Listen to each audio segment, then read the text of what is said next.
hawwii qaban kana ofiin haasa'an guyyaa tokko nama akka fedhii kennaa nama qabeenya guddaa qabutti heerumnee hiyyummaa teenya tana keessaa ni baana jedhan hawwii isii tana laale isillee ni laalte jechuu jidduma kanatti jarri lamaan wal jaallatan hagamoo osoo hin turin jechuudha akka isii jaallate itti hime. Ifna yaadattuu dhaban jettee ofiin haasa'uu turte garuu yeruma sanitti daawwitii kanan dura abbaan manaa isii jechuu abbaan ijoollee kana itti hime fageenya nama mul'ifti jette san yaadatte garuu isiin immoo lakki haadha tanatti jechuudha hedduu cinqiin isii itti ulfaate jechuudha dalagaan mana keessaa xiqqaatullee garuu yaaddoon isitti hin xiqqaanne isiin Zubeedaa yaadatte yoo jettu akkuma televiziyoonatitti Zubeedaan isii fuuldura dhufte yoo isii fuuldura dhuftu jechuudha akkuma kanaan dura mana ofiititti jiraataa turte Zubeedaan daawwitii fuuldura teettee mataa filatti manni isii mana kana hin jedhamne waan meeshaan isarraa hojjetame teessoon isarraa hojjetame kan warqiin tahe jechuudha jireen Zubeeda kabajamtuu jaartii tiyya dalagaan wanti si barbaachisu takka hin jiru haadha tantee dhayxee zihaaruu hin barbaaddu jedheen jechuudha eega kana isiin immoo jechuu itti ol utaalte yeroo hunda haadha tiyyaa fi hiyyummaa tiyya na yaadachiifta ani immoo as keessa deemuu hin fedhu haadha tiyyas yaadachuu hin fedhu dhaqillee zihaaruu hin fedhu jettee dallan sun itti deebifte jechuu yeroo kanatti haati akka malee gammaddee kokkolfaa seeqataa isii ilaalaa jirtu tuni hedduu rifatte jechuudha jettee himteef haati waan isaan haasan kana hin dhageetti haati tuni hedduu takka rifatte jechuudha daawwitii tana lafa keette yeroo kanatti haati tuni jechuudha akka daawwitiin tuni kijibdu ofitti himte jechuudha lakki daawwitii tana kijiba malee ijoolleen kiyya na yaadu akkana hin jedhan tasumaa jette jechuudha dhugaa daawwitii kana arguu fi dhugaa ijoollee kana arguuf ka'ee deemuu qaba jettee ulee ofii dhadhaabsataa saree xiqqaa tokko wajjin kara biyya Zubeedaan jirtuu imalte.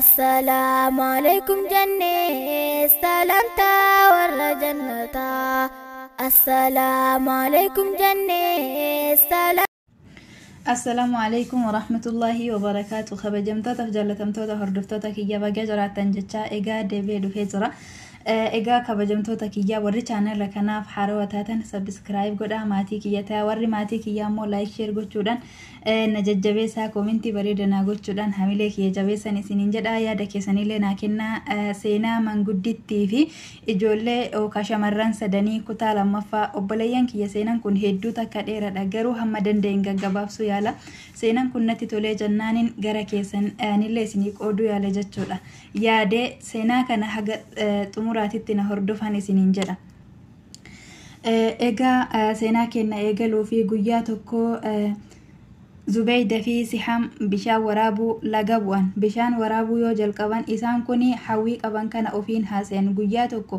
nama akka fedhii kennaa nama mootuyyuu jechuudha qabeenya guddaa qabutti heerumnee hiyyummaa teenya tana keessaa ni baana jedhan hawwiin jala lachiitu wal fakkaata jireenya gaarii jiraachuu barbaadan osuma kanaan jiran mucaan tokko dargaggeessi jabaan tokko jechuudha farda yaabbatee gara isaanii dhufe jechuu hedduu dheebuun kan miidhame tokko bishaan na obaasaa jedheeni isaan gaafate yoo kana Zubeedaan bishaan kenniteef jechuudha innillee dheebuu hedduu qabaa bishaan kana irraa fudhatee isii tana laale isillee ni laalte jechuu jidduma kanatti jarri lamaan wal jaallatan hagamoo osoo hin turin jechuudha akka isii jaallate itti hime isiin illee immoo tuyyuu jechuudha haala jireenya isaanii hunda himtee fi akka immoo isa jaalalatanaan akka isa keessummeessitu himteef jechuudha yeroo kanatti jechuudha innillee yeroo masanitti akka borumtaa immoo tuyyuu dhufee nikaaya hidhatu isii gaafate isilleen tole jetteen mana isaanii karaa mana isaanii fidu itti akeete jechuudha yeroo kanatti Siham hedduu takkan gaddite keessi isii waan yudhaan guutamuun amma ta'e jechuudha yeroo kanatti immoo tuyyuu jechuudha Zubeedaan hedduu gammadde gammachuu daangaan qabne gammadaa gara manaa deebi'an jechuudha gara manaa deebi'anii jennaan Zubeedaan haadha ofii tanatti gammachuu wanta isii har'a mudate kana itti himte jechuudha haatillee hedduu takka gammaddee mataa isii dhungattee ofitti qabde hedduu takka gammaddeef jechuudha maaliif jennaan isiin tuni ahlaama ofii hawwii qabdu kana galmaan gahattee hawwii ofii kana immoo tuyyuu bakkaan gahachuun isii hedduu isii gammachiise akkasuma namichuun kun nama taajira nama immoo qabeenya qabu jechuu namuma akka isiin barbaaddu daldalaa guddaa jechuudha yeroo kanatti immoo tuyyuu jechuudha Siham hedduu takka gaddite akkamitti isiin na biraa waan hawwii ofii kana argattee na biraa heerumuuf kaate jettee jechuudha isiin gadditullee homaa gochuu hin dandeenye yeroo kanatti ragadii miskintitti ta quraan cabsite isaan jiraachiftu aduun dhiha kalaayee jennaanin ragaditti fiigaa dhayxee itti himte jechuudha. Zubeydaan obboleettiin isii ragadiin tuni gammachuu umrii ofii guutuu keessatti gammaddee hin beeyne gammaddeef obboleettiin isii tun heerumuuf jechuudha.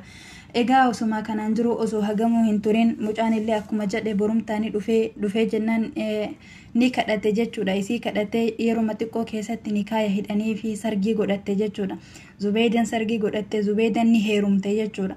Eega heerumte guyyaa sargii san jechuudha. Isiin gammachuu daangaa hin qabne gammadaa jechuudha.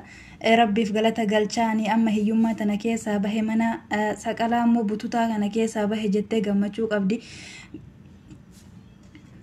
Haati isillee jechuudha jisiin jireenya kana keessaa baatee nama gaarii nama akka ofii barbaadutti heerumuuf hedduu gammachuu daangaa hin qabne gammaddee fi sargii godhanii fi isii tana geessan jechuu. Isiin Zubeydaan gammachuu daangaa hin qabne gammadaa jirti garuu haati jechuudha isiin irraa bahuuf hedduu takka gadditee imimmaan haqataa ofitti qabdee hammattee isii geessite. Eega sanii mucaan isii fudhatee gara biyya isaanii deeme jechuudha. Zubeydaan mana yookaan hiyyummaa tana keessaa baatee jirti. Akkasuma taajira guddaa daldalaa guddatti heerumtee jirti. Mee maatiin hafi hoo akkam tahan aga dhumaatitti na hordofu. Egaa Zubeydaan mana haadha isii mana bututaa saqalaa ciccitaa kana keessaa baatee jirti. Haatillee mootiyyuu Zubaa koo hedduu si yaada jetteen. Isiin illee haadha koo deessee koo akka mootiyyuu amma dhufee si yaaru waadaa si seena akka ati yaaddee yaaddoftu sitti hin dhiisu jettee waadaa galte. Egaa haaluma kanaan maatii kanatti yaaddoo fi cinqiin hammaatte. Akkasuma hojiin illee mootiyyuu itti baay'achuu eegale.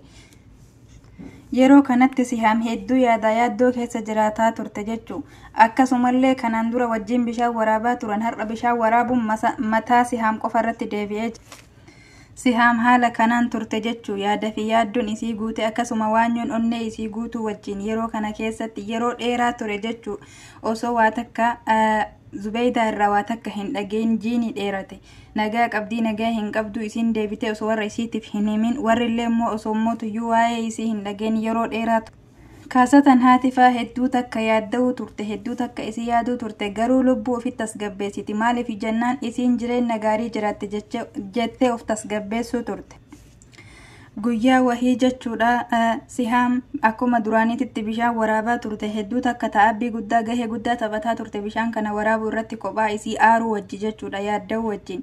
Guyyaa wahii mootiyyuu mucaan akkuma kanaan dura Zubeydaa wajjin itti dhufetti gurbaan tokko jechuu dargaggeessi jabaan tokko farda yaabbatee hedduu dheebuun miidhamaa kan tahe gara isii dhufe. Isiin illee bishaan obaasi jedheeni isii gaafate bishaan obaafte jechuudha. Bishaan obaaftee hin laalte inni illee isii ilaale jechuu. Akkasuma isiin illee mataan lafa laaltee saalfataa inni itti haasofnaan itti haasofte akkuma kanaan dura waanuma Zubeydaa qunnametu isillee qunname. Mucaan kun jechuudha daldalaa guddaadha nama qabeenya akkaan qabudha. Akkuma homa kanaan dura Zubeydaa gaafatamte san isiin illee gaafatamte akkasuma deebii bareeda kenniteef.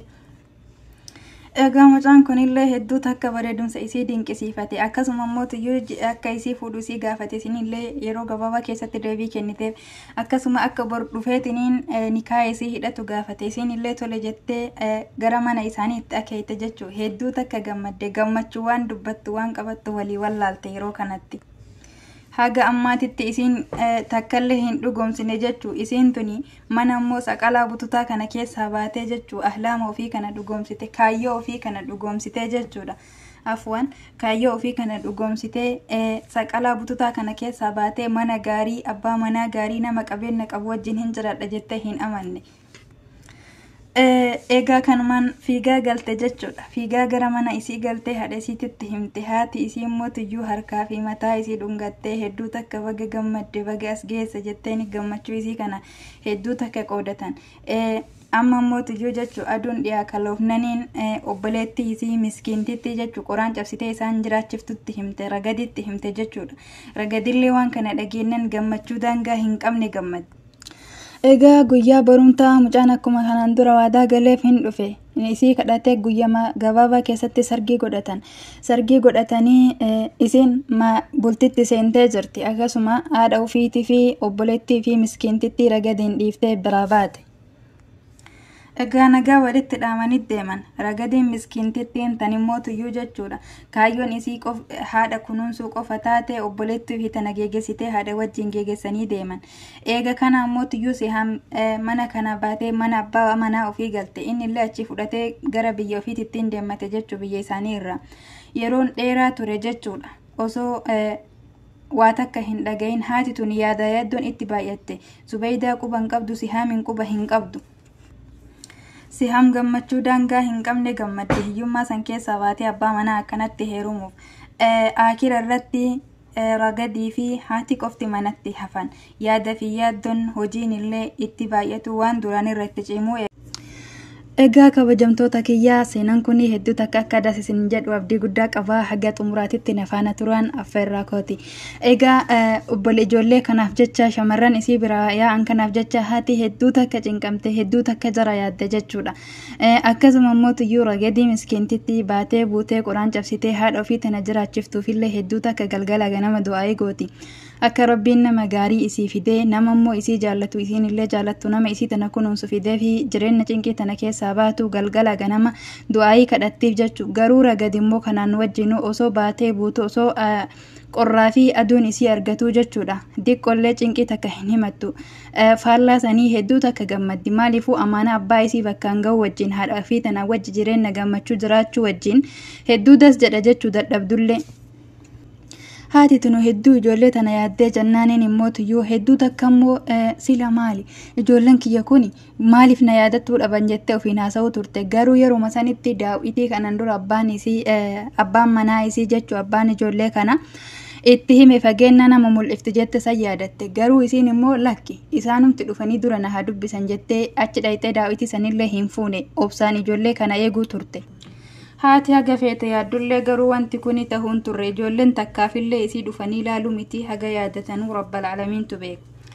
Egaa kana wajjinuu haadha kanatti hedduu dalagaan baay'ate hojiin mana keessaa akkasuma bishaan dhayxee fiduu bishaan duraan jarri fidan san ofii fiduu wajjin.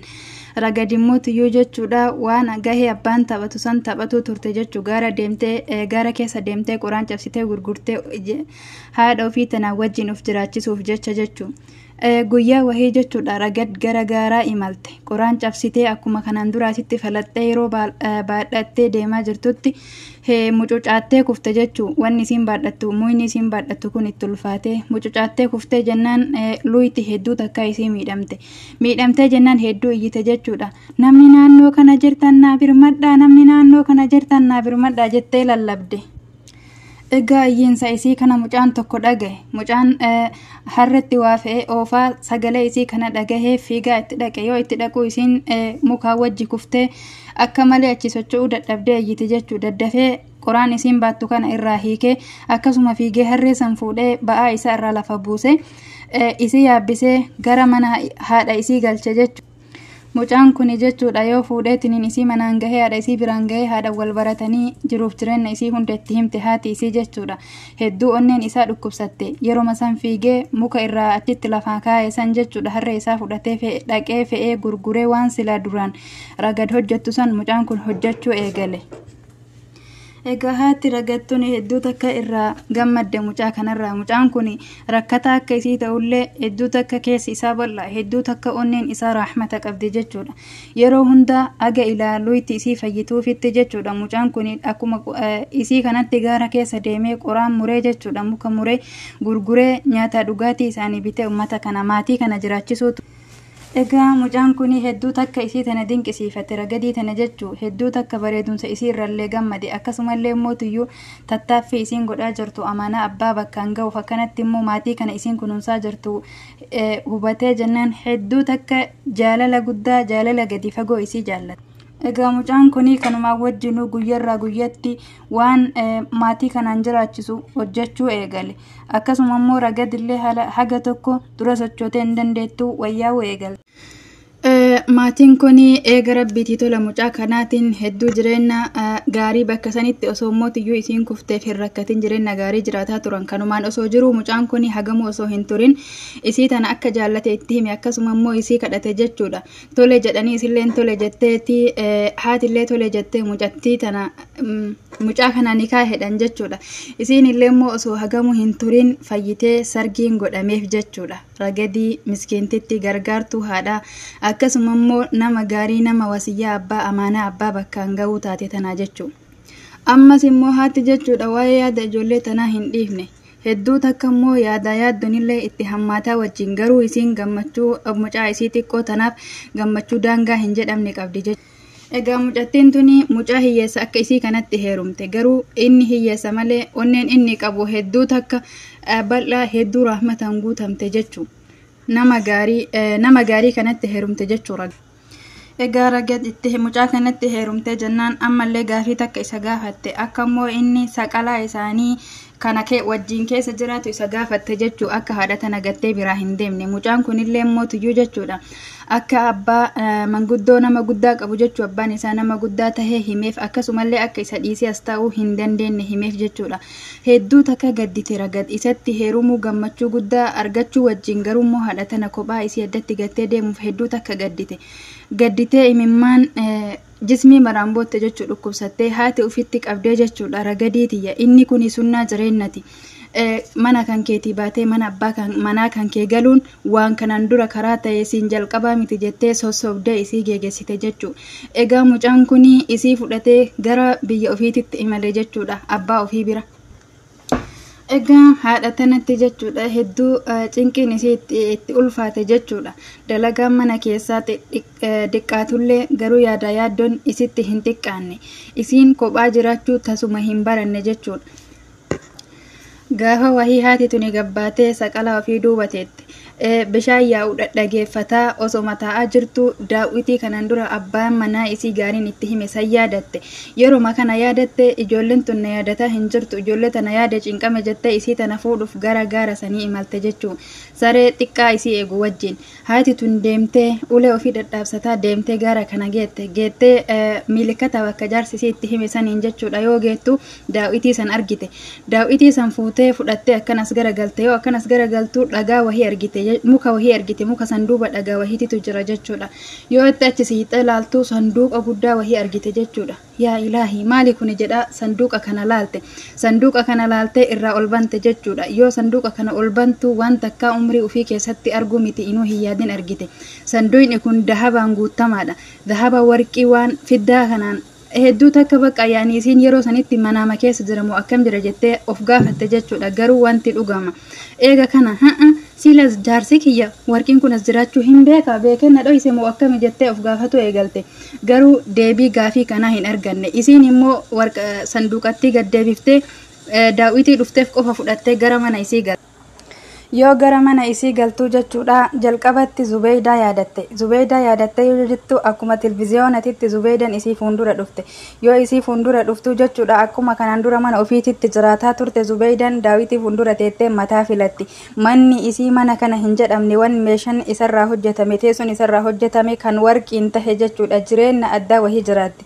Haati tuni gammachuuf bakka seentu wallaalte. Osoma kanaan jiru abbaan manaa Zubeeydaa itti osseen. Haati tuni hedduu gammadde gammachuu daangaa dabartee bootte jechuudha. Intala isii bareedduu tana arguudhaaf yeroo dheeraa hin argin arguudhaaf jechuudha. Amma immoo jaarsisii osseenee mee jaarsisii kun maal akka jedhuun isiin hoo maal akka jettuun na horto. Itti osseenee itti hime jechuudha Zubeeydaa tanatti dalagaa hundaa hojjettoonni dalagaa jiranii. Zubeeydaa kabajamtuu jaartii tiyya dalagaan wanti si barbaachisu takka hin jiru haadha tantee dhayxee zihaaruu hin barbaaddu jedheen jechuudha.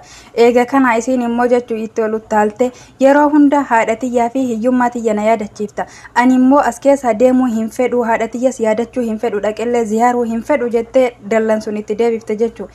Yeroo kanatti haati akka malee gammaddee kokkolfaa seeqataa isii ilaalaa jirtu tuni hedduu rifatte jechuudha. Hedduu takka immoo tuyyuu onneen isii dhaabachuu kaate. Ay lakki kun dhugaa miti daawwitii tana tunaan sobaa jira jette jechuudha.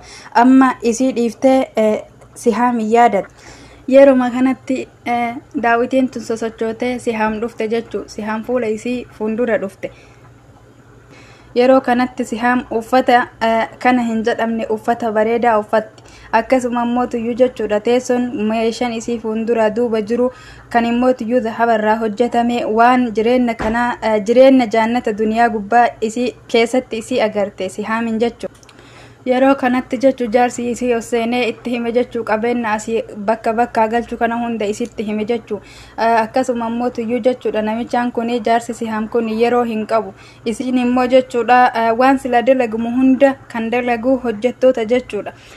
Yeroo kanatti inni jechuudha kophaa kan kee taa'uun si jibbisiisee jira haadha kan kee dhayxee hin zihartu jedheen jechuu. Egaa Sihaamillee deebii kenniteefi jechuudha ani kaayyoon kiyya hawwiin kiyya mana akkanaa keessa jiraachuudha.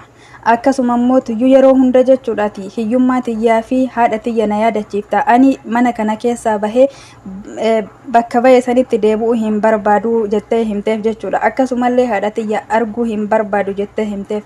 Haati waan isaan haasan kana hin dhageetti. Haati tuni hedduu takka rifatte jechuudha. Daawitii tana lafa keette. Yeroo kanatti haati tuni jechuudha akka daawitiin tuni kijibdu ofitti himte jechuudha. Lakki daawitii tana kijiba malee ijoolleen kiyya na yaadu. Akkana hin jedhan tasumaa jette jechuudha.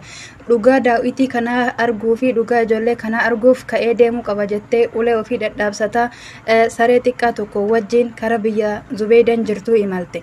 Yoo kana jechuudha deemsa yeroo dheeraa booda biyya san geette iyyaafattee mana isii dhayxe jechuudha.